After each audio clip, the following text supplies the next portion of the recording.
बंधुओं, मैया आप विचार करना कि गंगा में हम सब स्नान करने जाते हैं, पाप को शोधन करते हैं, लेकिन पाप शोधता नहीं है। गंगा मैया कहते हैं कि तुम्हारा पाप तब समाप्त होगा जब तुम आज संकल्प लेकर के कहोगे कि माँ, मेरे से जो आज से पहले पिछले हमसे जो बुरे कर्म हो चुके, माँ आप प्रक्षालित कर दीजिए। और मैं संकल्प ले रही हूं कि अद्यादारभ्य मया पापम न भविष्यति। मैं आज से संकल्प ले रहा हूं कि जो हुआ सो हुआ, अब आगे नहीं गलती करूंगा। पाछे सब के विसारी हैं, आगे के सुधिले हैं। भगवान कहते मेरे शरण में आकर के जब व्यक्ति कह देता है कि प्रभु पाप तो बना है, किंतु अब आज के बाद मैं पाप नहीं करूंगा, तो भगवान कहते तुम्हारा पाप नष्ट कर दूंगा।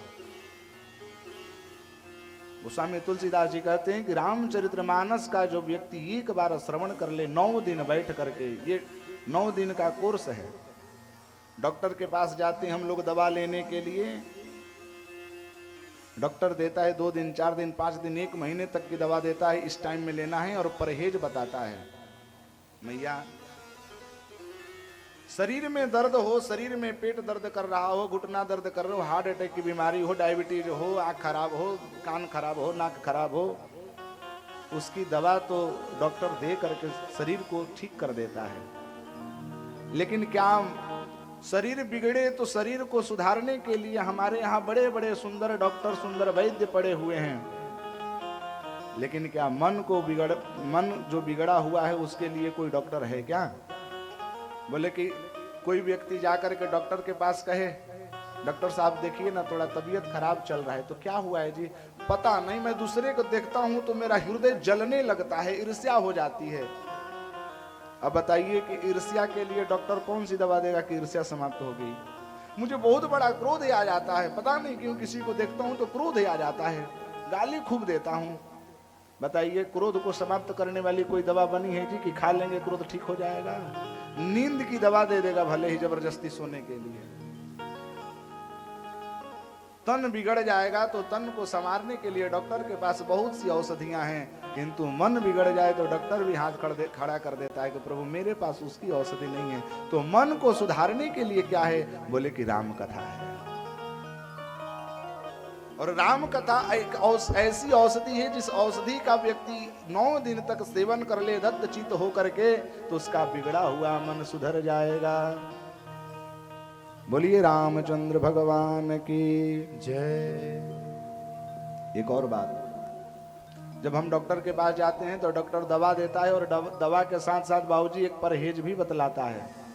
और हम आप सबसे निवेदन करेंगे कि जो व्यक्ति चप्पल जूता पहन करके कथा श्रवण कर रहे हैं, तो माफी चाहूंगा कि चप्पल कम से कम नीचे अपने पैर से खोल दीजिए। चप्पल पहन करके, जूता पहन करके भगवान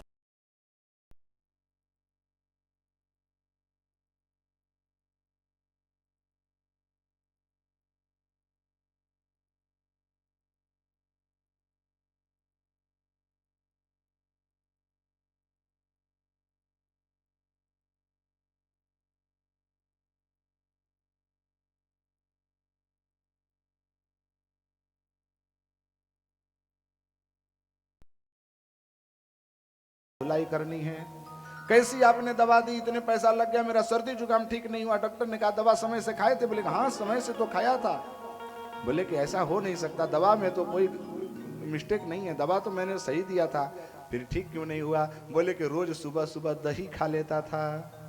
अब बताओ, जो व्यक्ति सुबह में दही खाए, शाम में दही खाए, तो क्या उसका कभी जुकाम ठीक हो सकता है? दवा चाहे कितना भी लाखों रुपए का खा ले, दवा के साथ साथ परहेज भी जरूरी है। वैसे ही ये 9 दिवसीय राम कथा एक औषधि है, जो 9 दिवस का बनाया गया है कि 9 दिन तक इसका सेवन करना है। सेवन के साथ साथ परहेज बतलाया गया है कि 9 दिन तक घर में कलह नहीं करना, अपने पति से प्रेम के साथ रहना, अपने सास ससुर के प्रेम के साथ रहना, घर में प्रेम संबंध बना करके रखना, क्लेश मत करना, प्याज लहसुन नहीं खाना, दारू शराब मुर्गा मछली मत खाना, बड़े भाव के साथ भगवान की कथा सुनना। और सबसे बड़ी उत्तम बात कि जब कथा होने वाली है तो कथा प्रारंभ होने से पहले ही आकर के बैठना, और कथा जब समाप्त हो जाती है तब आरती लेकर के घर जाना। ये कथा सुनने का नियम है। दोष लगता है, ध्यान दीजिएगा। आप लोगों की सच्ची